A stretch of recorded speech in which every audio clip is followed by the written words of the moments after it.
제주도가 30년 만에 고도지구를 해제하고 상업지역의 건축물 높이를 최대 160m까지 허용하는 방안에 대한 도민 의견을 수렴합니다. 또 트라우마 치유센터 등을 조성하는 제주 4.3 평화공원 활성화 사업도 공사에 들어갑니다. 다음 주 주요 일정을 박주연 기자가 보도합니다. 압축도시 조성을 위한 고도관리 방안에 대한 도민 의견을 내일부터 받습니다. 제주도는 다음 달 19일까지 도청 홈페이지 게시판과 서면 이메일 등을 통해 도민 의견을 받을 예정이라고 밝혔습니다. 제주도는 30여 년 만에 고도지구를 해제하고 주거지역의 건축물 높이 제한을 기존 45m에서 75m, 준주거지역 90m, 상업지역 55m에서 160m로 완화하는 방안을 추진하고 있습니다. 평화와 인권의 성지로 조성하는 제주 4.3 평화공원 활성화 사업이 내일 착공합니다. 제주도는 내일 오전 제주시 봉계동 제주 4.3 평화공원에서 착공식을 개최해 사업 경과 보고와 축사, 기념 시삽 순으로 진행될 예정입니다.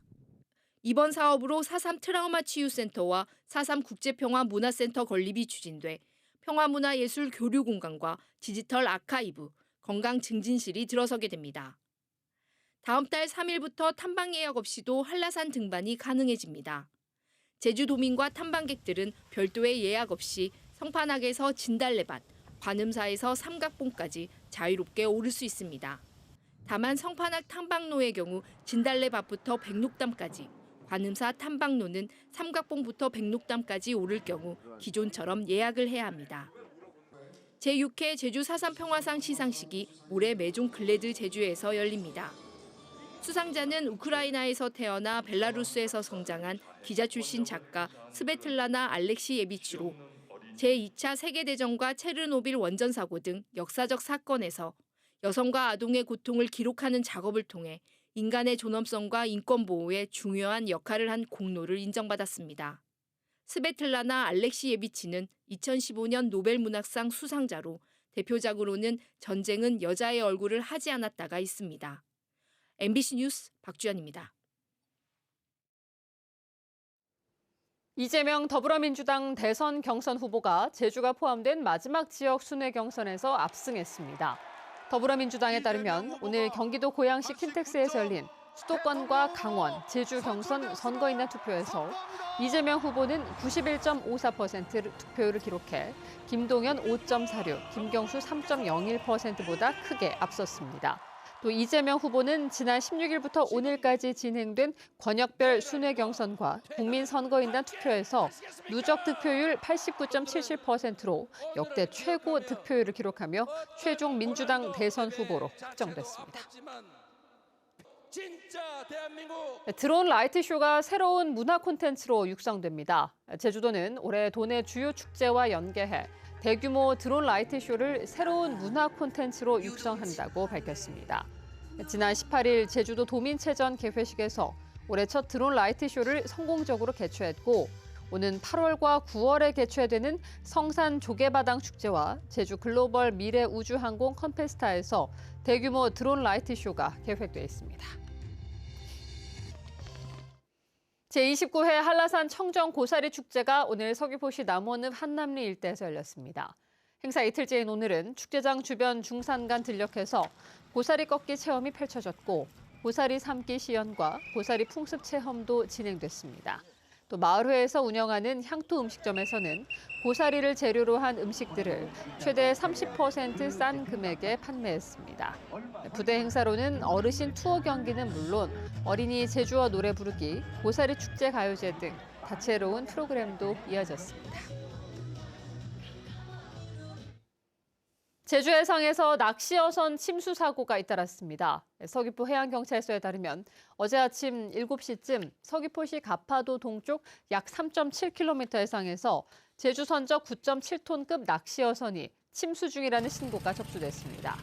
또 어제 오후 4시 20분쯤에는 모슬 포항에 계류 중이던 또 다른 제주 선적 9.7톤급 낚시어선에서 침수 사고가 발생했습니다. 하지만 해경은 다행히 인명피해가 발생하지 않았고 신속한 조치로 해양 오염 피해도 막았다고 밝혔습니다. 고위험군 코로나19 예방접종 기간이 오는 6월까지 2달 연장됩니다. 서귀포시는 오는 30일로 종료 예정이었던 코로나19 예방접종을 코로나19 고위험군을 대상으로 오는 6월 30일까지 연장한다고 밝혔습니다. 코로나19 고위험군 대상자는 65세 이상 어르신과 생후 6개월 이상 면역 저하자 등으로 세계보건소와 지역별 위탁 의료기관 53곳에서 실시됩니다. 도내에 유통되는 가공식품이 모두 안전한 것으로 나타났습니다. 제주도 보건환경연구원은 지난해 1월부터 이달까지 1년여 동안 도내에 유통되는 가공식품과 건강기능식품 800여 건을 검사한 결과 모두 안전기준에 적합한 것으로 확인됐다고 밝혔습니다. 유통식품 안정성 검사는 도민들의 건강 보호와 안전한 먹거리 환경 조성을 위해 실시됐습니다. 골목형 상점가 지정 요건이 대폭 완화된 조례가 시행됐습니다. 제주도는 골목형 상점가 지정 조례가 개정됨에 따라 기존에는 2,000제곱미터 이내 면적의 소상공인 점포가 상업지역은 25개 이상, 그 외 지역과 서귀포시는 20개 이상 밀집해야 골목형 상점가로 지정받을 수 있었지만 앞으로는 15개 이상으로 완화됩니다. 골목형 상점가로 지정되면 온누리 상품권 가맹점 등록이 가능하고 시설 현대화 사업과 전통시장 활성화 사업에 참여할 수 있게 됩니다. 올해 노지감귤 생산 예상량을 산정하기 위한 관측 조사가 이뤄집니다. 제주도는 다음 달 상순까지 노지감귤 표본 농가 320곳을 대상으로 나무에 꽃이 핀 양을 조사합니다. 생산 예상량 관측 조사는 해마다 3차례 진행되는데 수집된 자료는 감귤 수급 안정을 위한 정책 수립과 고품질 감귤 생산을 위한 기술 지도 자료로 활용됩니다. 뉴스데스크 제주였습니다. 시청해주신 여러분 고맙습니다.